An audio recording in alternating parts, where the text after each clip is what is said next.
So the thing about me is I don't really see the coping. جہاں تک میرا تعلق ہے در حقیقت میں کوپنگ کو دیکھ ہی نہیں سکتی جہاں سے پھسل کر نیچے جانا ہے. اس لیے مجھے شروع کرنے میں یعنی ڈراپ ان میں کچھ وقت لگ جاتا ہے کیونکہ مجھے اسے محسوس کرنا ہوتا ہے. اور ڈراپ ان کا مطلب ہے کہ بس آپ مجھے ویلی کرتے دیکھیں گے. میں کرسی کے پچھلے پہیوں کو یہاں تک لے کر آئی ہوں. جو کوپنگ ہے یہ ڈراپ ان سے پہلے کا مرحلہ ہے جس کا مطلب ہے اس کنویں میں خود کو دھکیل کر گرانا. اور ایسا کرنے کے لیے مجھے اسے اپنے جسم میں محسوس کرنے کی ضرورت ہے.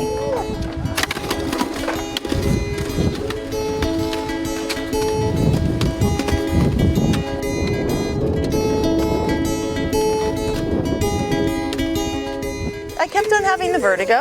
میرا سر چکرانا شروع ہو گیا تھا. ایسا لگتا تھا جیسے میرے ہاتھ ٹھیک سے کام نہیں کر رہے. مجسمے بنانے کے دوران میں اوزار پکڑ نہیں سکتی تھی اور تیز دھار اوزار ہاتھوں سے چھٹ کر میرے پیروں پر گر جاتے تھے. بالآخر تشخیص ہوئی کہ مجھے ملٹیپل سروسس ہے.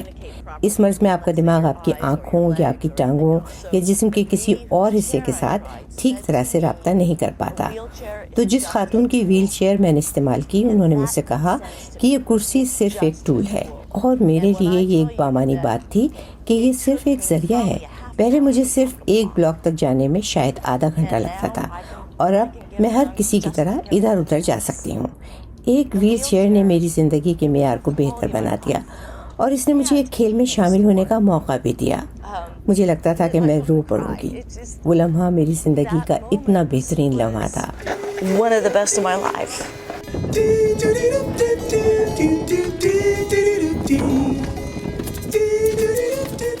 It feels like you're flying. بالکل ایسا لگتا ہے جیسے آپ اڑ رہے ہوں. جب آپ یہ کام اپنے ہاتھوں کے بغیر کرتے ہیں تو بہت اچھا لگتا ہے. اس کھیل کو دراصل ویل چیئر موٹو کراس کہا جاتا ہے. یہ ویل چیئر کھیل کے مطابق بنائی گئی ہیں. میں خود کو اسکیٹ بورڈر کے طور پر شناخت کرتی ہوں کیونکہ میرے نزدیک یہ ایک کمیونٹی کی بات ہے. میں نے 55 سال کی عمر میں اسکیٹ بورڈنگ شروع کی. آپ ویل چیئر پر ہیں تو اس کا مطلب یہ نہیں کہ آپ کسی ایکسٹریم اسپورٹ میں حصہ ہی نہیں لے سکتے. میں صرف یہ چاہتی ہوں کہ جب لوگ مجھے اسکیٹ بورڈنگ کرتے دیکھیں تو سمجھ سکیں کہ ایسا کرنا ممکن ہے. یہ 17 سال کی عمر میں ممکن ہے, یہ 20 یا 30 سال میں ممکن ہے اور یہ 60 برس کی عمر میں بھی ممکن ہے.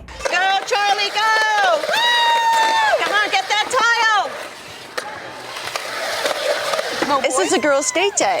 آج ہی لڑکیوں کی اسکیٹنگ کرنے کا دن ہے. اینا اور سینڈی جنہوں نے اسے شروع کیا ہے انہوں نے مجھ سے بھی شامل ہونے کے لیے پوچھا اور مجھے لگا کہ جیسے مجھے محبت ہو گئی ہے کیونکہ مجھے بچوں سے بہت پیار ہے. میرے اپنے بچے تو نہیں ہیں لیکن مجھے لگتا ہے کہ دنیا کا ہر بچہ, لڑکے اور لڑکیاں میری اپنی اولاد ہیں. لیکن لڑکیاں بہت خاص ہیں. لڑکیوں کے لیے میں صرف اپنے تجربے سے بات کر سکتی ہوں. مجھے بتایا گیا تھا کہ تمہیں صاف ستھرا رہنا ہے, تم یہ نہ کرو, تم وہ نہ کرو. لیکن میں اس قسم کی بچی تھی جس نے وہ سب کچھ کیا. اور آج کل لڑکیوں کو نہ صرف باہر نکلنے کی بلکہ سب کچھ کرنے کی اجازت ہے. ہمیں چوٹ لگ سکتی ہے لیکن ہم اس خطرناک سمجھے جانے والے کھیل میں شامل ہو سکتی ہیں اور اس کے ساتھ ساتھ خوبصورت بھی لگ سکتی ہیں.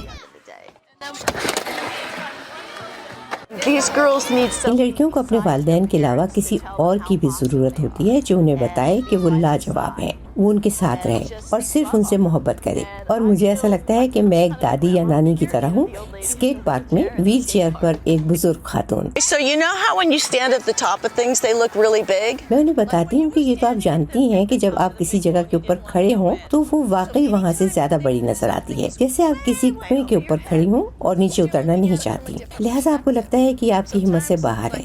اس کی وجہ یہ ہے کہ آپ اسے ایک مختلف زاویے سے دیکھ رہی ہیں. پھر آپ نیچے اتر کر جب اوپر نظر اٹھاتی ہیں تو آپ کو سمجھ میں آتا ہے کہ ارے یہ تو میرے قد کی وجہ سے تھا. یہ دیکھو آخر یہ کتنا اونچا ہے. تمہارے سر سے صرف چند انچ ہی اوپر ہے نا.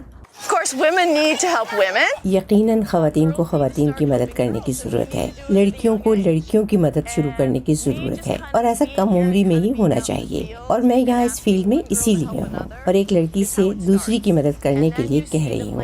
آغاز اس طرح ہوتا ہے اور پھر آپ انہیں ایک دوسرے کی مدد کرتے ہوئے دیکھتے ہیں اور یہ خاصا سحر انگیز ہوتا ہے. Can you stand up? جینیا ڈلو کی رپورٹ کے ساتھ شہناز عزیز, وائس آف امریکہ.